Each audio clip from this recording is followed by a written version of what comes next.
Ketika jin, setan menampakkan diri ke alam kita, maka percayalah, dalam khayalan kita kan selama ini mereka nggak bisa disentuh. Kalau kita sentuh macam megang bayang-bayang, tidak benar. Ketika mereka masuk ke alam kita, dia masuk dalam hukum alam kita. Dia memang berwujud kasar dan bisa ditangkap. Ini hakikat. Dan saat itulah titik terlemah dia. Sebab apa? Saya katakan pada Bapak Ibu, Jackie Chan itu jagoan nggak? Jagoan. Memang ahli kungfu kan? Ahli bela diri. Ya, Tony Jaa jago nggak? Hah? Tony Jaa. Siapa yang nggak kenal dengan jagoan Tony Jaa? Hah? Kemudian Jet Li jago nggak? Jago memang, ahli bela diri. Tapi jagonya di mana? Jagonya di alam dia, ya kan? Di daratan ini, di alam dia.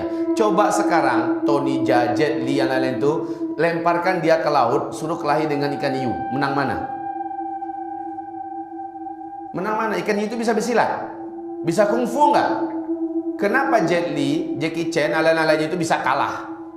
Sebab apa? Itu bukan alam dia. Perlu diingat ini ya. Itu bukan alam dia.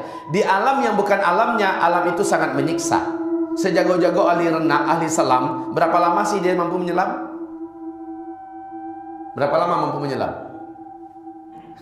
Paling hanya 5 menit, ya. Paling hanya 5 menit, paling lama. Itu dah hebat bener tuh orang. Kalau sanggup menyelam selama 5 menit, pasti dia akan muncul karena dia memerlukan alamnya kembali. Dan semasa dia dalam air, gerakannya lamban. Dia akan menjadi mangsa makhluk-makhluk berbahaya yang ada di dalam air itu. Nah, sekarang kebalikan. Seorang ibu pegang pisau dapur, disuruh berhadapan dengan ikan hiu yang paling ganas, tetapi ikan hiu itu dilemparkan ke dapur. Ibu pegang pisau dapur, menang mana kelahi itu? Hah? Pasti menang ibu. Walaupun tuh ibu nggak jagoan kelahi, nggak usah dia apa-apain ikan hiunya, tunggu aja, gak setengah jam mati itu kan hiu, betul nggak? Apalagi kalau ibu ini menusukkan pisau tadi. Jagonya ikan hiu hanya di alamnya. Tapi kalau sudah masuk ke alam kita, dia menjadi mangsa kita, dia menjadi korban kita. Betul? Begitulah hakikatnya kita dengan jin di alam jin.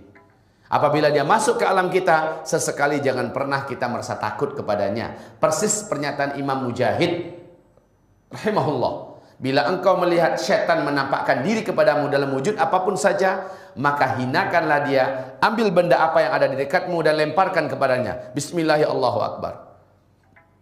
Kalau Nabi Muhammad, Pak, dalam sholat tahajudnya, beliau diganggu oleh syaitan. Ya, dalam sholat tahajudnya, apa yang dibawa oleh Nabi? Apa yang dibawa oleh Nabi Muhammad? Langsung dicengkeramnya dengan tangannya, kemudian dipegangnya leher daripada setan tersebut. Setan tersebut mengecil sampai lehernya, lidahnya menjulur, kata Rasulullah SAW, sampai ke batas lutut daripada jin ini. Jinnya menjadi kecil, kemudian lidahnya menjulur. Kata Rasulullah, kalaulah aku tidak ingat dengan perjanjian saudaraku Sulaiman dengan bangsa jin, bahwa tidak ada lagi manusia yang akan menguasai jin setelah ini, pasti dia akan saya ikat di tiang.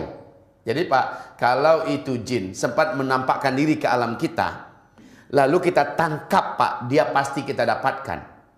Pak, dia pasti kita dapatkan.